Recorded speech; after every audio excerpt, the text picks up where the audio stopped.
आदरणीय भक्तजनों, सादर प्रणाम। आज हम भक्तमाल में श्री नाभाजी द्वारा वर्णित भगवान के जो निरंतर ध्यान में लगे रहते हैं उन भक्तों की कथा को सुनेंगे। ओम श्री गणेशाय नमः, श्री सरस्वती नमः, श्री सद्गुरुदेवाय नमः, श्री नाभाजी महाराज की जय, श्री भक्तमाल जी महाराज की जय। भगवान के ध्यान में लगे रहने वाले सभी भक्तों की जय। राघव जी योगेश्वर श्रुत देवांग, मुचुकुंद प्रिय व्रत जेता। राघव जी योगेश्वर श्रुत देवांग, मुचुकुंद प्रिय व्रत जेता। राघव जी पृथु परीक्षित शेष सूत सौनक परचेता। राघव जी पृथु परीक्षित शेष सूत सौनक परचेता। राघव जी शतरूपा त्रयसुता, सुनीति सती सबाह मदालस। राघव जी शतरूपा त्रयसुता, सुनीति सती सबाह मदालसा। राघव जी अग्निपत्नी ब्रज नारी किए, केशव अपने बस। राघव जी अग्निपत्नी ब्रज नारी किए, केशव अपने बस। राघव जी ऐसे नर नारी जीते, तिन्हीं के गाऊं जस। राघव जी ऐसे नर नारी जीते, तिन्हीं के गाऊं जस। राघव जी पद पंकज बांछो सदा, जिनके हरि नित उर बसे। राघव जी पद पंकज बांछो सदा, जिनके हरि नित उर बसे। जिनके हरि नित उर बसे, जिनके हरि नित उर बसे। भक्तजनों, हम आज से ये जो भगवान के भक्त हैं इनकी कथा को श्रवण करेंगे।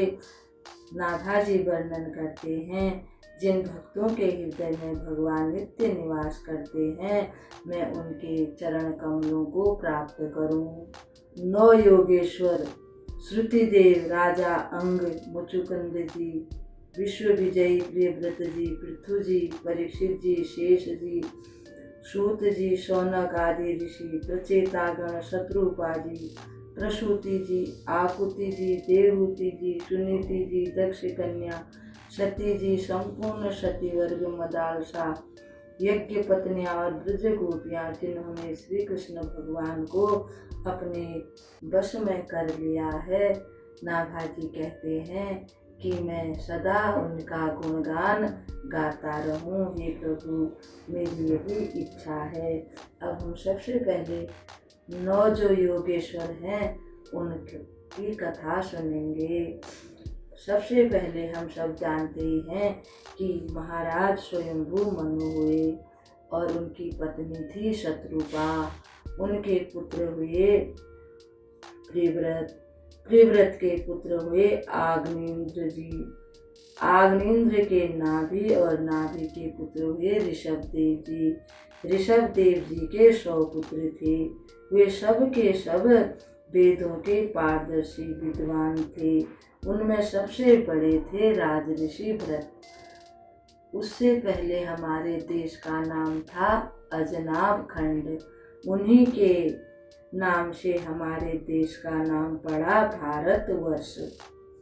भगवान ऋषभदेव के शेष 99 पुत्रों में से 9 पुत्र भारतवर्ष के सब ओर स्थित 9 द्वीपों के अधिपति, 81 पुत्र, कर्मकांड के रचयिता ब्राह्मण और बाकी 9 सन्यासी हो गए। ऋषभ देव के जो 9 पुत्र सन्यासी हो गए उन्हें ही 9 योगेश्वर कहा जाता है। वे विख्यात हुए संसार में 9 योगेश्वरों के नाम से। उनके नाम इस प्रकार हैं।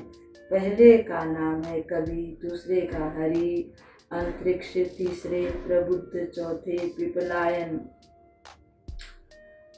पांचवें छठे हुए आविर्होत्र और 7वें हुए द्रुमिल और 8वें हुए चमस और 9वें करभाजन।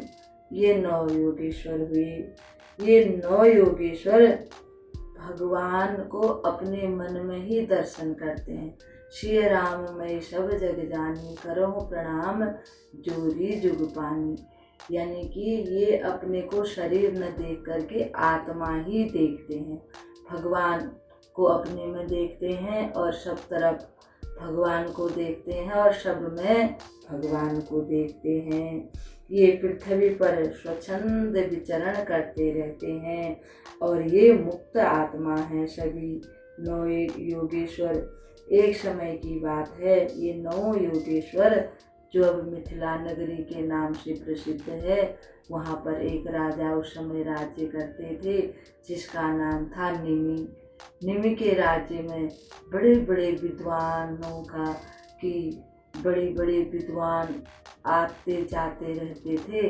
वहाँ बड़ी बड़ी सभाएं होती थी, वेद शास्त्रों का आपस में वार्तालाप होता था। एक समय ये 9 योगेश्वर भी वहाँ पर जा पहुँचे निमि महाराज की राज्य सभा में। वहाँ पहले से बहुत सारे विद्वान उपस्थित थे। जब निमि महाराज ने देखा कि 9 योगेश्वर हमारे आज राजसभा में आए हुए हैं, उन्होंने इनका बड़ा ही सत्कार किया, बहुत प्रकार से आदर किया और फिर इनसे भगवान की चर्चा करने लगे। निमि ने पूछा कि 9 योगेश्वरों से कहा कि हे प्रभु, आप हमें भागवत यानी भगवान की बारे में बताएं। उनमें से प्रथम योगेश्वर जो कवि हैं, उन्हें भगवान श्री कृष्ण को प्राप्त करने वाले भागवत धर्म का उपदेश दिया। दूसरे योगेश्वर हरि जी ने भगवत भक्तों के धर्म, लक्षण और स्वभाव का वर्णन किया उनके आगे। तीसरे योगेश्वर अंतरिक्ष जी ने माया एवं उसके स्वरूप का वर्णन किया और चौथे योगेश्वर प्रबुद्ध जी ने माया को पार करने का उपाय बताया। पांचवें योगेश्वर पिपलायन जी ने नारायण नाम वाले परब्रह्म परमात्मा का वर्णन किया।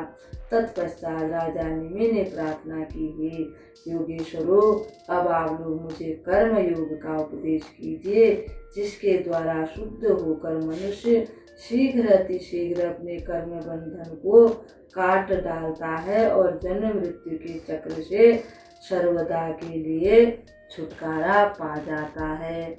इस प्रश्न का उत्तर देते हुए छठे योगेश्वर श्री आविर्होत्र जी ने दिया। 7वें योगेश्वर श्री द्रुमिल जी ने भगवान के अवतारों का वर्णन किया, यानी कि कर्म योग क्या है, ये सब आविर्होत्र जी ने दिया। इतना सब भगवत चरित्र सुनने के बाद राजा निमि ने पूछा, हे योगेश्वरों, कृपा करके यह बताइए कि जिनकी कामनाएं शांत नहीं हुई हैं, लौकिक पारलौकिक भोगों की अभी जिसकी इच्छा है, उस मनुष्य का अंत समय यह लोक और परलोक कैसा होता है, ये सब मैं जानना चाहता हूँ। ऐसा कहने लगे। तब 8वें योगेश्वर श्री चमस जी ने बताया कि हे राजन, जो लोग अंतर्यामी भगवान श्री कृष्ण से विमुख हो गए हैं, अर्थात भजन कीर्तन नहीं करते हैं, कुछ दान पुण्य नहीं करते हैं, सत्कर्म नहीं करते हैं, भगवान के बताए हुए मार्ग पर नहीं चलते हैं, वो बहुत परिश्रम करके इस लोक में धन तो अर्जित कर लेते हैं, घर भी बन जाता है, उनका परिवार पत्नी पुत्र आदि ये सब भी प्राप्त कर लेते हैं, परंतु मरने के बाद उनको नरक में ही जाना पड़ता है और वहाँ पर अनेकों कष्ट झेलने पड़ते हैं। निमि ने पूछा, हे योगीश्वरो, भगवान किस समय किस रंग और किस आकार को स्वीकार करते हैं एवं मनुष्य किन नामों और विधियों से उनकी उपासना करते हैं। अर्थात योगेश्वर कहते हैं, से योगेश्वरों से निमि महाराज कहते हैं कि सतयुग में भगवान का कैसा स्वरूप होता है और त्रेता में कैसा होता है, द्वापर में कैसा होता है और कलयुग में कैसा होता है और मनुष्य किस किस प्रकार से उनकी पूजा करते हैं और करनी चाहिए।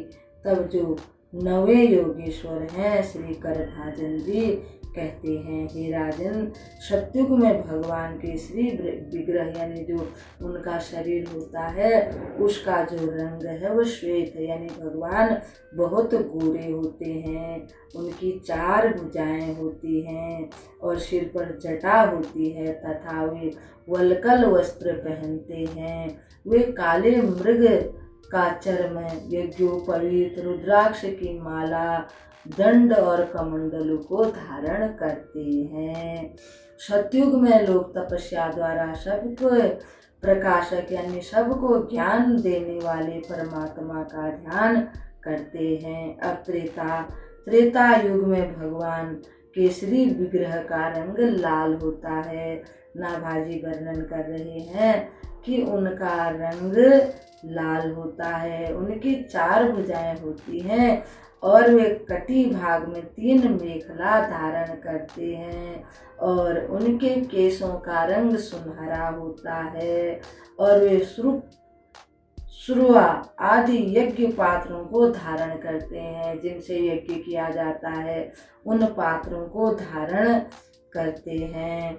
इस युग के मनुष्य अपने धर्म में बड़ी निष्ठा रखते हैं, निष्ठावान होते हैं और वेदों के अध्यापन में प्रवीण होते हैं।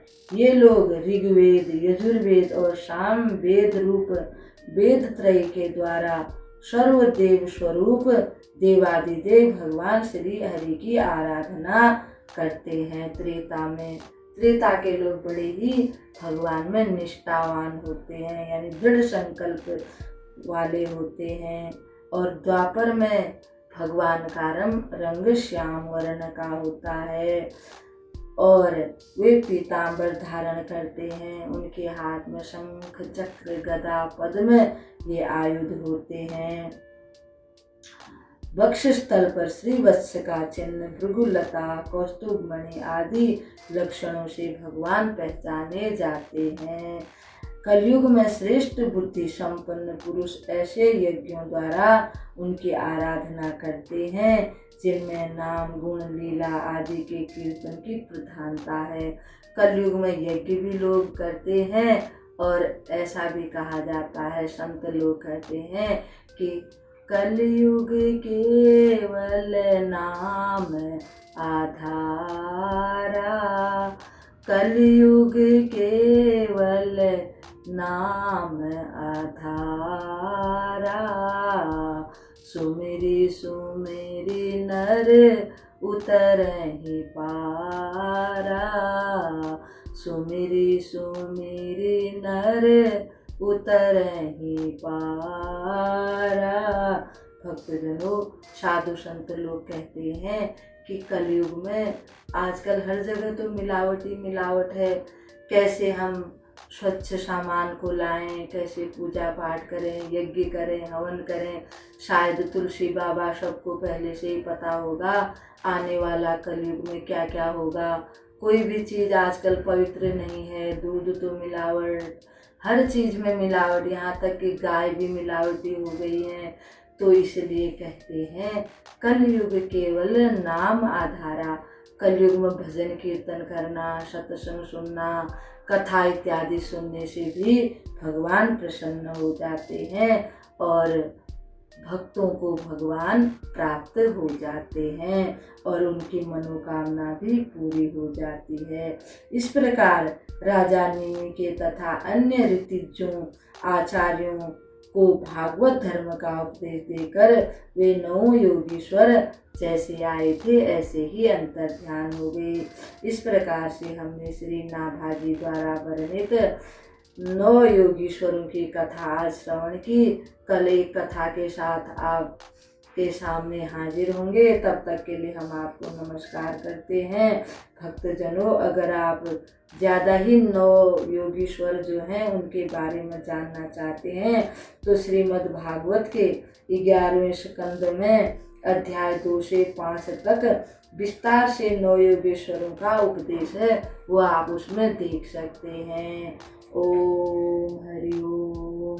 भक्त भक्ति भगवंत गुरु चतुर नाम बपु एक, इनके पद बंदन किए नाशत विघ्न नाशत विघ्न